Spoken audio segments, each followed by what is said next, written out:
What is up, Internet? It's your boy Tinku, and today we're going to be talking about an anime of the season that at first I was like, meh on, but as it goes on, it gets more and more intriguing, so I have to just keep watching it. But before we do that, go ahead and subscribe to the channel if you haven't. Like some of the videos, watch some of the videos, give them a thumbs up if you will. And with all that said, I'm going to go ahead and just jump into it. So, today we're going to be talking about an anime called Senkai Sokyo no Asasusa Isekai Kizoku ni Tensai Suru. It's a mouthful. Its English name is The World's Finest Assassin gets reincarnated in a different world as an aristocrat.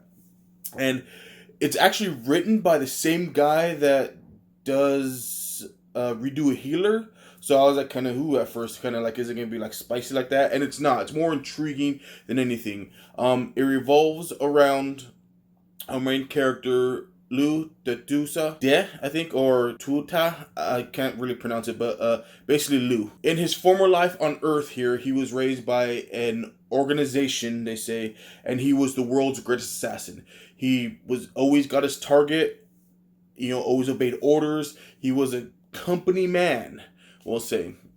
And at the end of his life, when he was about to retire, the organization decided he was no longer useful, so they pretty much get rid of him, which is kind of messed up because he spent his entire life just totally dedicated to this organization.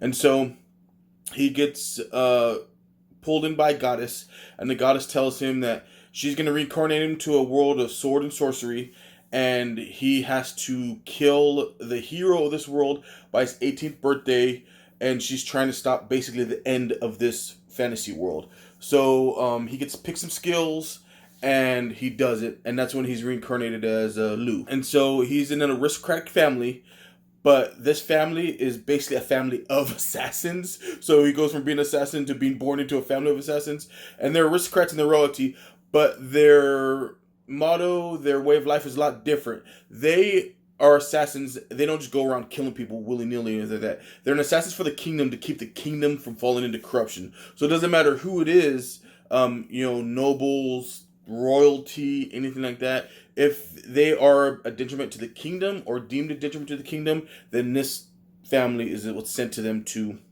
assassinate them. And so he learns a lot of techniques. He has mana, magic in this world. He's able to do a lot of things. And some of the people or girls that he meets along the way becomes his servants, things like that.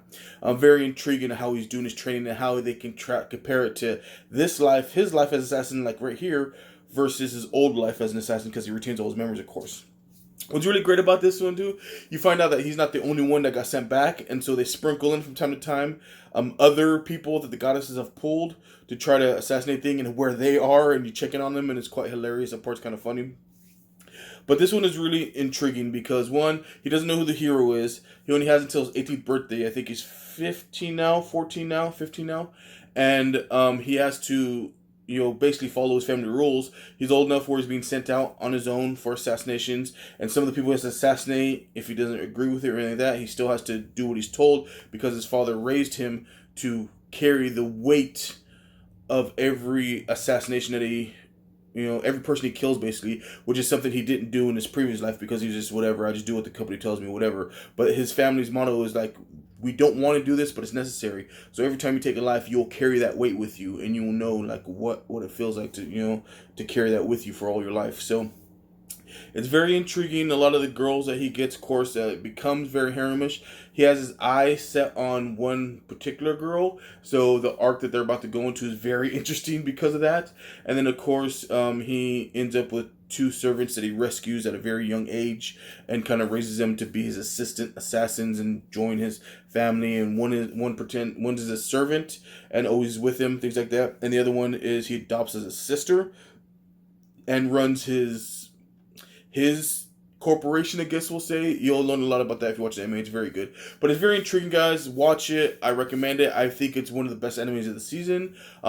Tell me what you guys think. You guys think I'm crazy? Down in the comments down below on Twitter, Facebook, and Instagram. If you like this type of videos, guys, I'll have Editor Senpai toss up some in the corner, like always. And remember, if you can't trust a random fat guy you met on the internet, then who can you trust? And everybody have an awesome, awesome day.